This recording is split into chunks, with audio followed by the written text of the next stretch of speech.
Hello à toutes les barbus et à tous les barbus.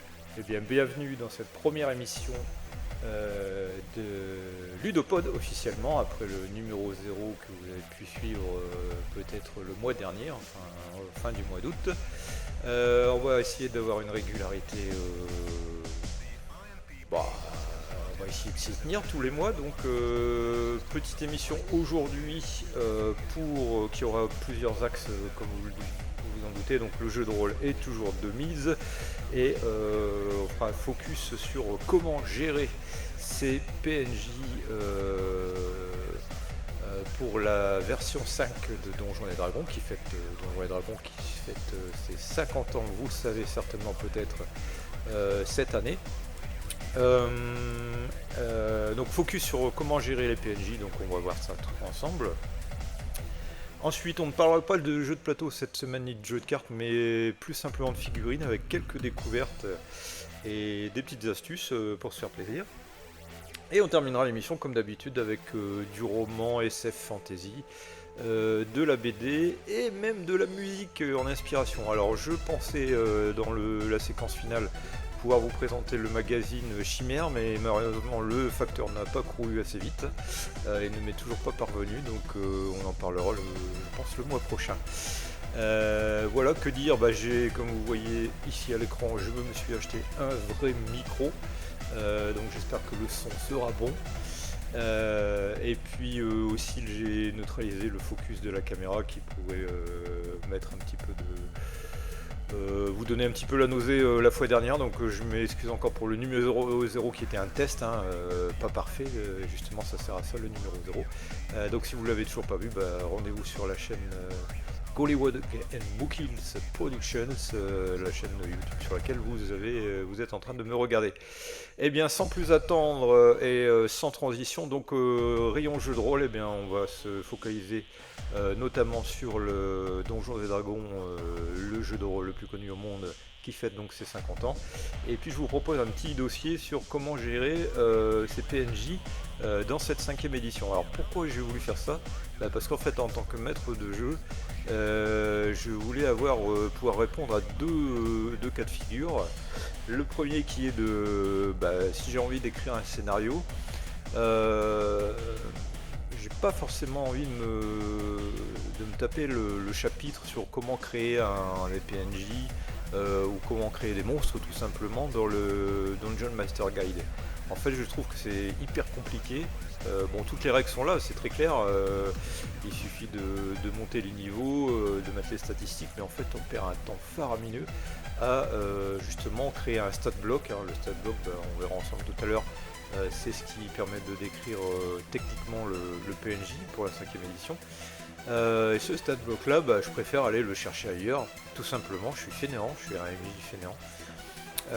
Donc quand j'écris mes scénarios, je vais essayer de trouver un stat block qui me plaît bien, et puis 9 fois sur 10 je modifie quelque chose. En fait je le copie mais sans le copier, puisque je le recustomise à ma sauce, et puis voilà, ça va pouvoir arriver à rentrer le PNJ dans la case de l'archétype que je voulais lui donner. Et puis deuxième approche sur ce dossier, c'est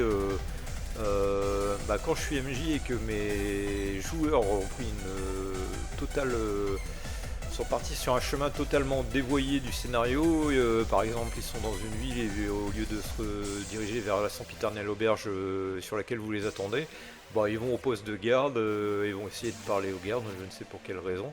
Et là, il vous manque les statistiques du garde. Pourtant, c'est un soldat simple, etc. Et puis d'un autre côté, j'ai pas envie de reprendre le sempiternel stat block du Monster Guide, du Monster Manuel. J'ai envie quand même que ils vont aller parler à un lancier. Le gars a les caractéristiques d'un lancier qui pourrait peut-être les aider par exemple sur le terrain ou lors d'un combat, ou tout simplement le combattre si jamais ils ont des dissensions. Donc pareil, je préfère trouver quelque chose qui soit un peu plus exotique, on va dire, dans l'approche du PNJ. Donc je vous propose pour cela, on va regarder ce que j'utilise comme outil. Le premier, on va se diriger vers l'ADM's Guild, vous allez voir. Donc on va se diriger vers une compilation, donc c'est un compendium hein, en français de stat block justement pour les PNJ. Alors ça reste en anglais, c'est un certain William Rotor qui a compilé tout ça. En fait, il y en a plus de. Il a commencé à en compiler 150, mais là, la version actuelle, si vous la prenez actuellement, il y en a plus de 300. Donc c'est un pay what you want, donc c'est-à-dire que bon, lui il demande 10 euros, mais si vous voulez mettre 0, bah vous mettez 0. Et vous obtenez quand même le PDF en question. Donc, alors c'est pas un PDF qui est qui est très sexy, puisqu'il y a 0 illustration dedans. On est là pour parler technique, comme on le disait tout à l'heure. Et voilà, il y a pléthore de références. Et pour vous donner un premier exemple, si vous voulez entrer des barbares dans vos PNJ, au pied levé ou pour l'écriture de votre scénario, comme on disait, si vous êtes en panne d'inspiration ou de temps, et bien voilà, vous avez un barbare endurant, on va dire. Premier exemple, je vais vous montrer face caméra, on va revenir. Moi je l'ai imprimé, je l'ai fait relier, hein, donc ne vous arrêtez pas à la couverture qui n'est pas la couverture officielle. Bon, je vais prendre au hasard. Tiens, un seigneur du crime. Bah voilà, je vais dans Crime Lord, donc c'est en anglais. Hein, malheureusement, c'est toujours pas traduit. Crime Lord, et puis je vais avoir le long stat block qui fait un quart de page. Il peut jouer en réaction des esquives. C'est tout à fait adapté. Allez, un deuxième exemple pour la route, un cultiste du Léviathan. Voilà, donc si vous cherchez des sectateurs, il y en a aussi, et puis vous en avez des pages et des pages comme ça. C'est vachement utile comme outil, donc je vous y invite à essayer, pourquoi pas. Donc ça c'est une première approche, le Outclass, donc je vous mettrai les liens comme d'habitude dans la description de la vidéo. Il y en a un deuxième qui est un peu plus, qui est dans la même veine, et que vous allez retrouver sur Drive-Thru RPG. C'est l'essential NPCs, donc les PNJ essentiels, qui va vous être présenté sous une forme un peu plus illustrée. Donc ils ont fait des illustrations magnifiques sous forme de cartes de tarot pour séparer les différents chapitres, et chaque chapitre correspondant à un type de PNJ complet, on va dire. Donc je vais vous montrer le preview notamment. Voilà, donc c'est magnifique illustration. Donc là on voit quelques exemples, des templiers, un capitaine, donc si vous cherchez des officiers de soldatesque, berserker, chevalier, martial artiste, des inventeurs, etc., etc. Enfin voilà, il y en a pour plus de 200 pages je crois. Donc là il y a un exemple, par exemple si vous cherchez dans la famille des alchimistes, et ben on va vous en donner pour votre argent. Donc vous avez c'est le même PNJ, donc l'approche elle est un peu différente, c'est à dire qu'en fait c'est le même PNJ qui va être décliné dans différentes puissances en fait. Donc le CR c'est le niveau, en fait le niveau du personnage du PNJ. Donc là vous avez l'alchimiste au niveau le plus bas, donc il n'y a pas beaucoup de pouvoir, et puis si vous voulez aller le chercher au niveau 3 jusqu'au niveau 7, voilà, c'est un peu la philosophie du PDF, et puis jusqu'au niveau 20. Donc on a un alchimiste ultra balèze qui va vous lancer plein de potions à la tête. Et après il y a on y découvre un second exemple, donc c'est l'archer, pareil sur le même principe, donc un quart, un demi de niveau, etc., etc. Voilà, c'est vachement bien foutu, c'est assez coloré pour le coup. Et par contre, alors le prix est un peu cher, hein, je vais essayer de vous remontrer ça. Le prix est un peu cher, c'est je crois 20 € de tête là. Entre le gratuit avec Outclass et le Essential NPCs, vous avez deux alternatives, mais bon, ça dépend de votre porte-monnaie. Donc je vous le remontre. Voilà, ils en attendent 19 $, donc une vingtaine, un peu moins d'une vingtaine d'euros. Bon, moi je me le suis fait imprimer en couverture souple, voilà, pour pas augmenter la dépense, mais c'est assez bien présenté, et ça fait le taf. Ensuite, on peut se diriger chez... Bon, on va rester sur l'écran du navigateur, si on peut. Et on va se diriger chez un éditeur que j'adore, qui est Nord Games. Alors Nord Games qui est, je le rappelle, on en a parlé la semaine dernière dans l'édition numéro 0. Nord Games était édité en France par Kobold et Rudy. Merci encore à eux, mais pour l'instant ils en sont qu'au début des traductions. Mais je me suis arrêté sur les Ultimate NPCs, donc c'est un peu le même principe. Vous avez un livre en dur et son PDF qui dans les offres du catalogue actuellement. Et puis vous avez la même chose en termes de bestiaire, vous avez le bestiaire sur les orques et le bestiaire sur les morts vivants qui justement lui sortira avant la fin de l'année chez Kobold et Rudy.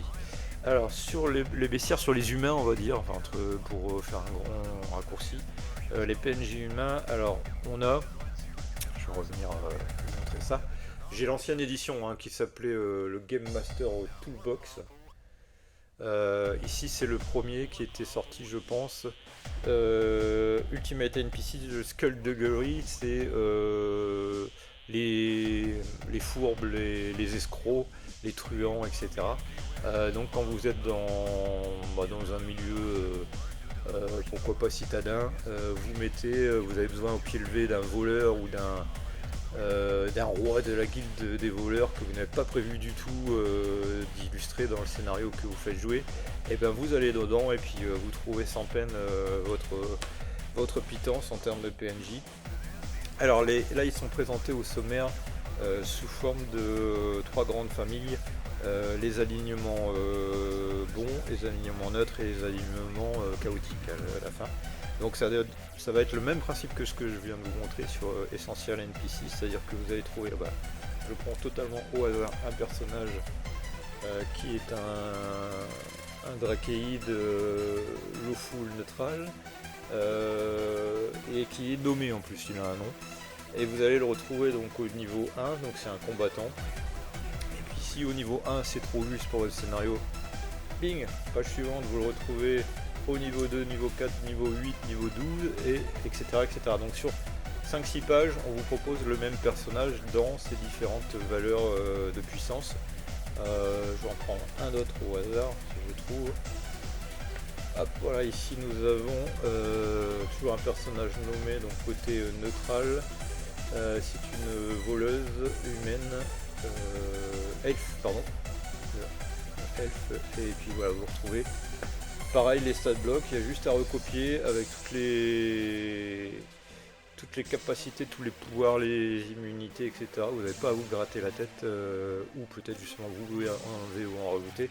Mais franchement, vu tous les niveaux qui sont proposés, alors là on va de niveau 4, tous les 4 niveaux en fait. Ici on n'a pas tous les niveaux qui sont déclinés parce qu'on vous donne par contre, ce qui n'existe pas dans l'essentiel NPC, ce que je vous ai présenté précédemment, on vous donne pas le background du personnage. Ici il y a quand même du texte qui vous permet de développer une histoire au travers du personnage et les fameux traits idéaux, les défauts, etc. Tout ce qu'on retrouve dans la création un petit peu d'une fiche de PJ chez Donjons et Dragons. Alors celui-là c'est tout ce qui est fourbe, voleur, malandrin et compagnie. Et vous avez le même, toujours chez Nord Games, dans la même collection Ultimate NPCs, Warfare. Et là c'est Warfare, donc c'est plus le militaire. Donc vous êtes en campagne, vos personnages ont changé de route et puis ils doivent rencontrer des personnages, des mercenaires par exemple. Alors là c'est pareil, c'est classé de la même manière. Loyal bon, neutre, chaotique mauvais, etc.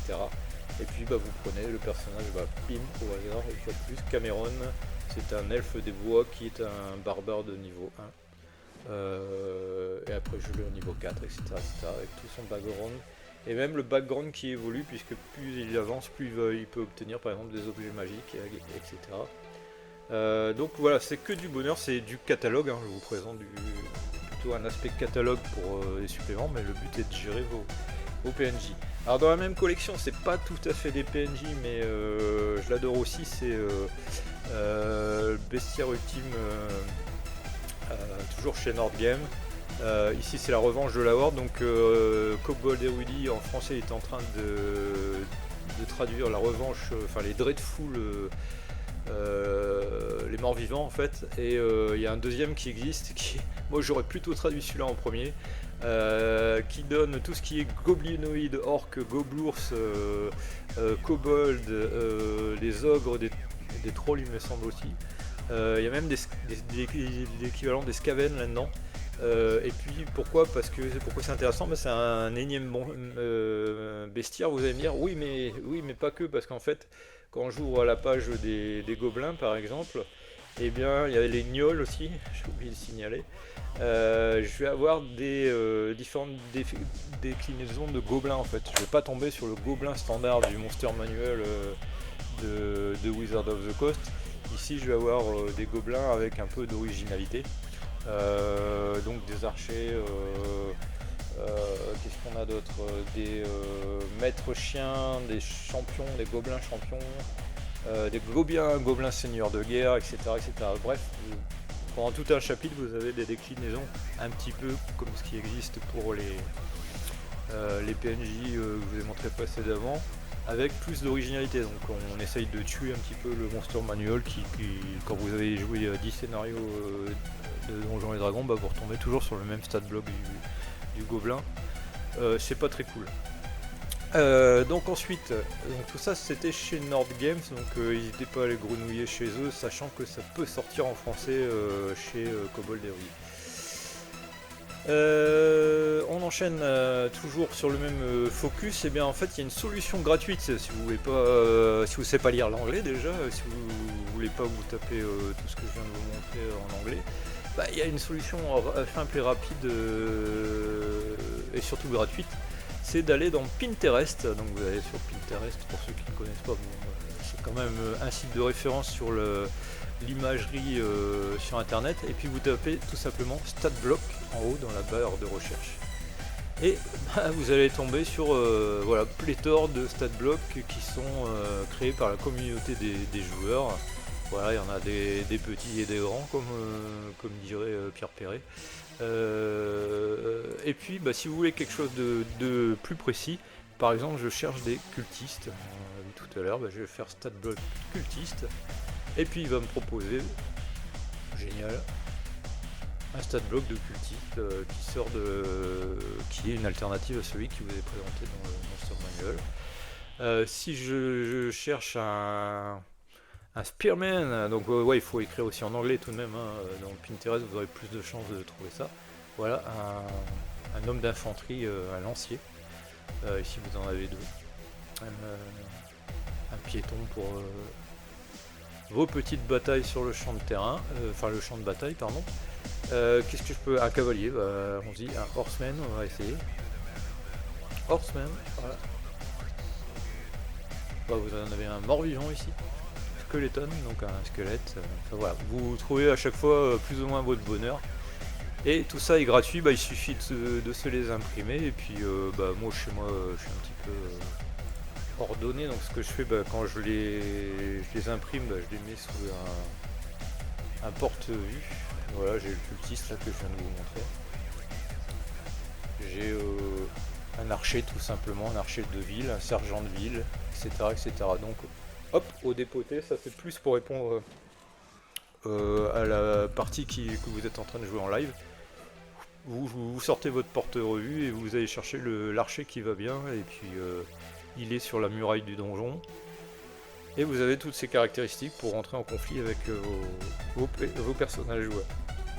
On termine avec une mention honorable du jury rapidement sur aussi Roll and Play. C'est pas un jeu auquel je joue, mais je me suis procuré les deux. Alors ça c'est le premier codex des monstres, dans lequel on trouve des PNJ également, mais ils sont un peu exotiques. C'est-à-dire qu'en fait, comme c'est les traductions des fameux Tome of Beast chez Kobold Press, il y a, je pense qu'il y a une vingtaine ou une trentaine de PNJ qui sont dans cette bestiaire également, que vous pouvez utiliser. Donc voilà, n'hésitez pas à me poser des questions, à m'envoyer des commentaires également sur le YouTube de la chaîne, ou plus directement un email. Ce sera dans le générique de fin de l'émission, vous retrouvez toutes mes coordonnées.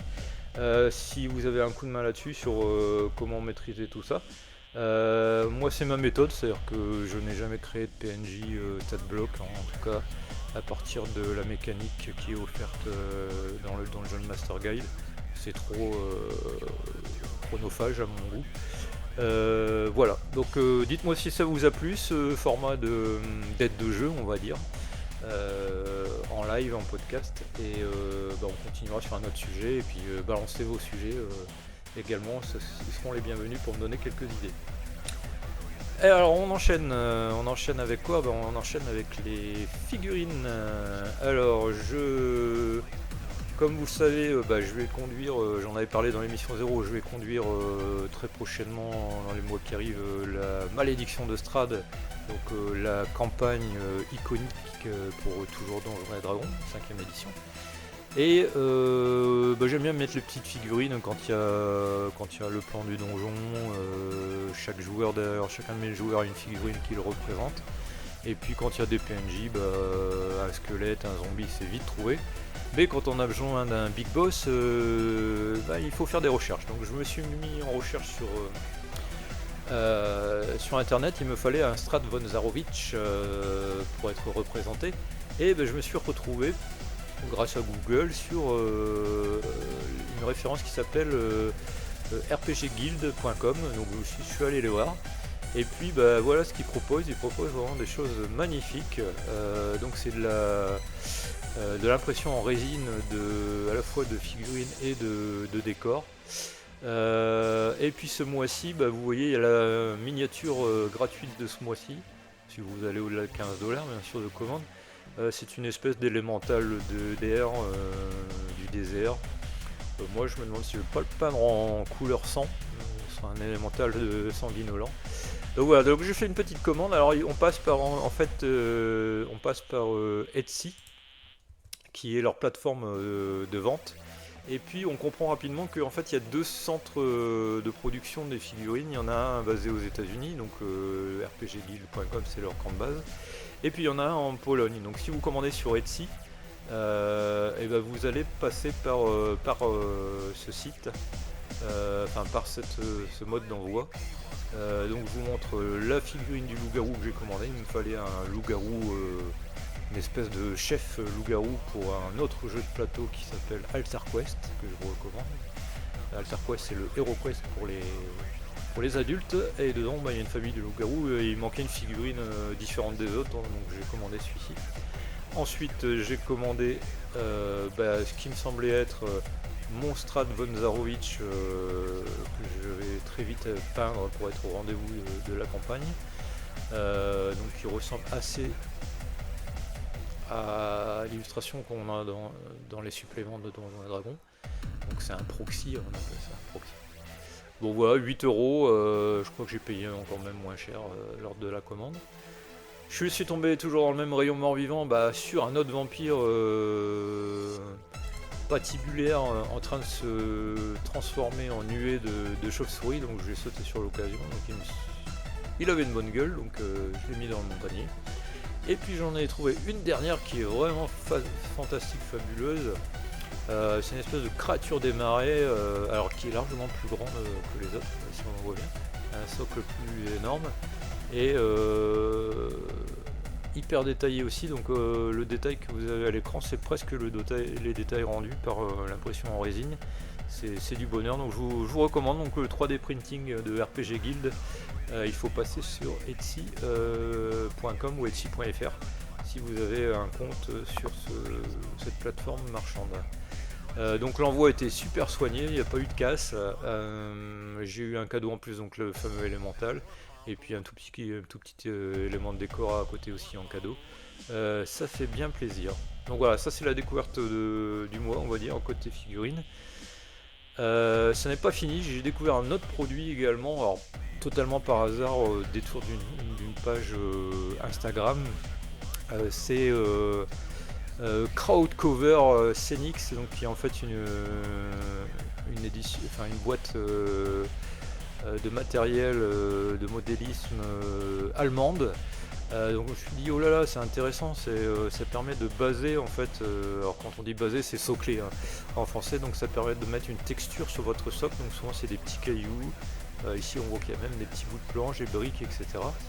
Et je suis tombé sur un de leurs derniers produits, et là je me suis dit il me faut absolument ce produit là, c'est le Tale of Grimdark, donc on va essayer de vous montrer ça, il y a un allemand qui a testé ça à l'écran, voilà. Alors voilà ce qu'il y a dans le pot, c'est un joyeux mélange de terre, de gravat, mais aussi de crâne, de fémur, de clavicule, tout ce que vous voulez, et c'est que du bonheur, donc les os sont déjà prépeints, on dirait bien, donc il n'y a rien à faire en fait, il y a juste à tremper sa figurine, je vais vous montrer où son socle, dans la colle, et puis voilà, on ressort, on met joyeusement dans le pot, on y va joyeusement, on ressort le tout et puis on obtient un socle tout dégueulasse, du champ, on dirait qu'on est sur un champ de bataille de Conan.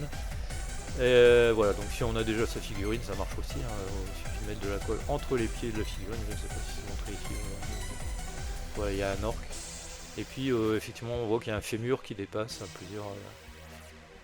Donc c'est A Tale of Grimdark, alors je me suis dit mais c'est génial, c'est exactement le soclage qu'il me fallait.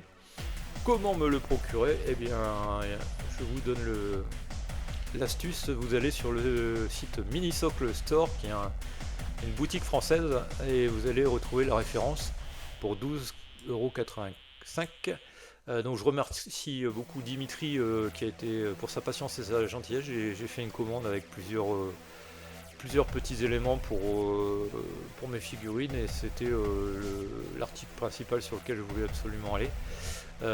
Donc voilà, il serait expliqué voilà, ce qu'on peut y retrouver dedans. C'est vraiment fabuleux cette boîte allemande qui a eu l'idée de faire ça. Voilà, donc si vous aimez donner un peu plus de vie à vos figurines peintes en rajoutant ce qu'il faut sur le socle, ben, jetez-vous là-dessus. Et puis il y a d'autres références aussi chez Dimitri, hein, sur Minisocle Store. Minisocle.fr, je pense, vous aurez la référence de toute manière dans la description, comme d'habitude, de l'émission. Allez, on enchaîne, je reviens vers vous en grand pour vous parler de mes lectures habituelles, donc la fameuse séquence PAL, la pile à lire. Et je suis actuellement, par ici, sur une vieuserie, comme vous savez, donc je relis un petit peu du Ravenlove, des Royaumes oubliés, etc. Donc là c'est Tantras sur les Royaumes oubliés, c'est le volume 2 de la trilogie des Avatars. Après le premier épisode qui a opposé les héros au dieu maléfique Bane, Elminster est soi-disant mort ou porté disparu, donc ça commence là-dessus. On compte les morts et puis on commence à prendre pour bouc émissaire les héros.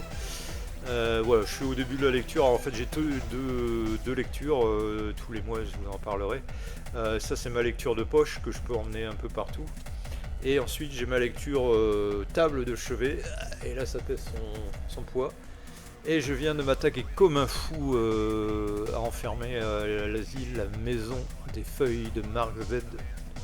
Daniel Whisky, donc pareil je vous mettrai la référence dans la description de la vidéo, donc c'est aux éditions Monsieur Toussaint l'ouverture. C'est un magnifique livre qu'on m'a offert et j'en suis au début. J'ai peur que ce soit une expérience qui vous enlève de la santé mentale. En tout cas, je pense. Ouais, je suis vraiment qu'au début, mais d'après tout ce que j'en ai lu et vu, c'est une expérience mentale qui vous rend zinzin. Un petit peu comme l'était le pendule de Foucault à son époque. De Paul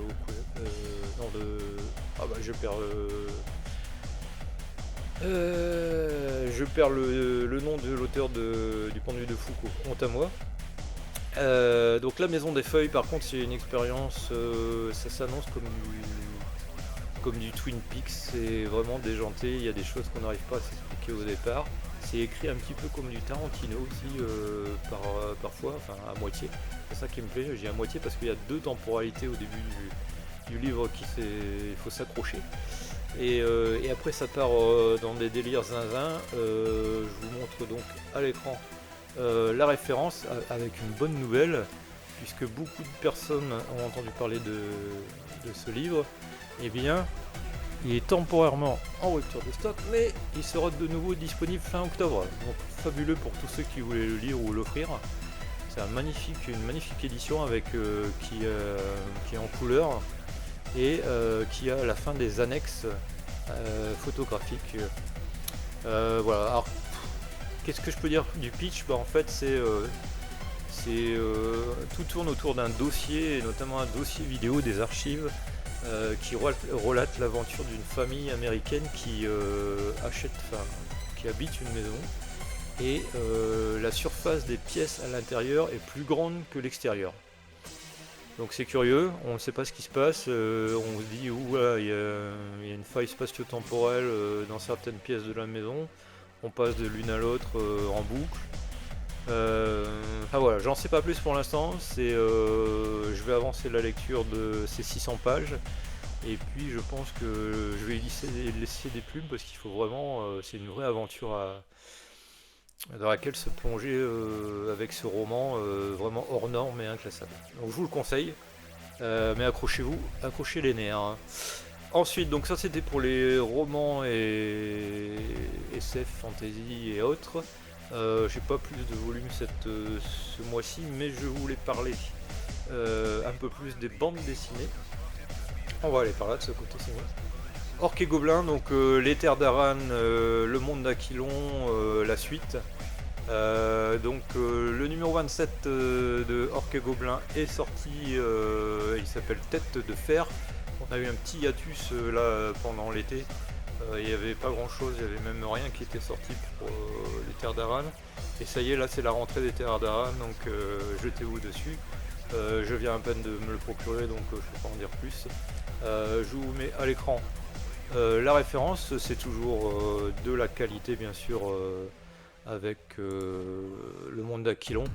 Je vous mets le petit extrait, voilà, bon, c'est vraiment, le dessin est toujours au rendez-vous.